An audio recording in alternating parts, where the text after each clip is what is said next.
आज हम लोग वसंत भाग 2 से पाठ मिठाई वाला पढ़ेंगे। यह पाठ हिंदी गद्य की विधा कहानी में लिखा गया है और इसके लेखक भगवती प्रसाद वाजपेयी जी हैं। मिठाई वाला के माध्यम से लेखक ने एक ऐसे प्रतिष्ठित व्यक्ति की मनः स्थिति पर प्रकाश डाला है जो असमय ही अपने बच्चों तथा पत्नी को खो चुका है। अपने निराशा भरे जीवन में आशा का संचार करने के लिए वह कभी मिठाई वाला, कभी मुरली वाला, वह कभी खिलौने वाला बनकर आता है। बच्चों के प्रति उसका विशेष लगाव झलकता है। उसे उन बच्चों में अपने बच्चों की झलक नजर आती थी जिससे उसे बहुत संतोष और प्रसन्नता का अनुभव होता है। मिठाई वाला पैसों के लालच में अपना सामान नहीं बेचता था। वह तो चाहता था कि बच्चे सदा हंसते खेलते रहें। इस कारण जब जब भी आता बच्चों की मन भावन चीज़ें, कभी खिलौने व कभी मिठाइयाँ बेचने के लिए लाता। गली भर में गा गा कर व कम दाम में सामान बेचकर बच्चों को प्रसन्न करता। विजय बाबू के बच्चे चुन्नू मुन्नू एक दिन खिलौने वाले से खिलौने लेकर आए तो उनकी माँ रोहिणी ने उनसे पूछा, कितने में लाए हो? तो मुन्नू ने बताया, 2 पैसे में।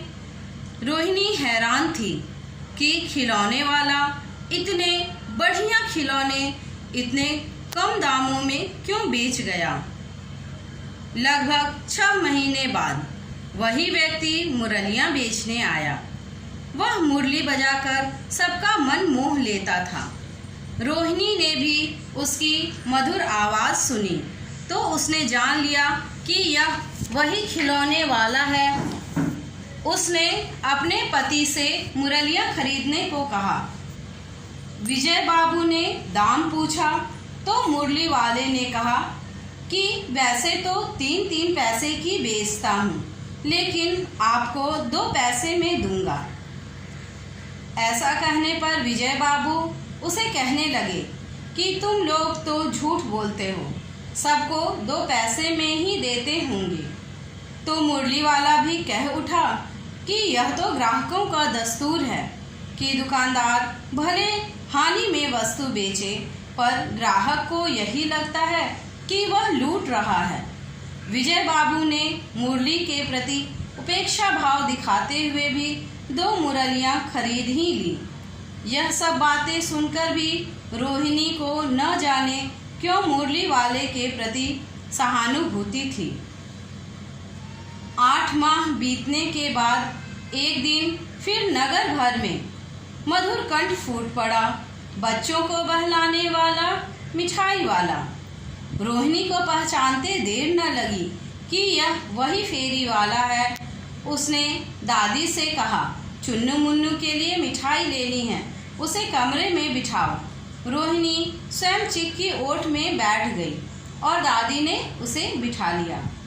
दादी ने मोल भाव कर गोलियां ले ली, लेकिन रोहिणी के मन में तो उत्सुकता थी कि उसे इस व्यवसाय में क्या बचता है, क्योंकि वह इतने कम दामों पर सामान बेचता था। मिठाई वाला ने कहा कि यही खाने भर को मिल जाता है और कभी नहीं भी मिलता, पर संतोष, धैर्य और असीम सुख जरूर मिल जाता है।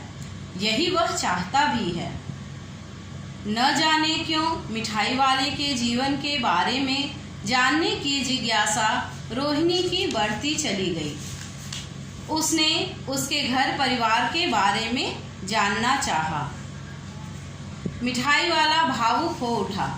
उसने गंभीरता से बताना शुरू किया कि मेरे भी बच्चे थे, सुंदर स्त्री थी, अच्छा व्यवसाय था, नौकर चाकर थे, लेकिन विधाता की लीला की सब समाप्त हो गए।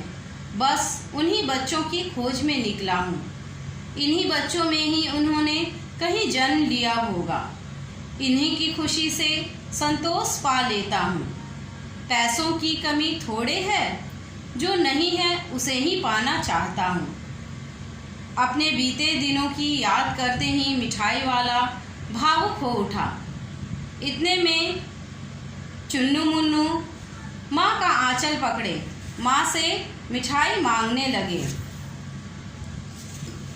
मिठाई वाले ने 2 पुड़ियाँ मिठाइयों से भरी उन्हें पकड़ा दी। रोहिणी व दादी ने पैसे देने चाहे तो उसने कहा, आज ये पैसे न लूँगा।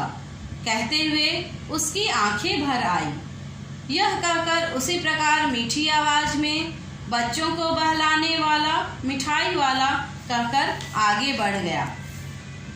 प्यारे बच्चों, इस पाठ से हमें यह संदेश मिलता है कि किसी का दुख बांटना ही मनुष्यता है। जैसे रोहिणी ने जब मिठाई वाले की दुख की कहानी सुनी तो उसका हृदय भी द्रवित हो उठा।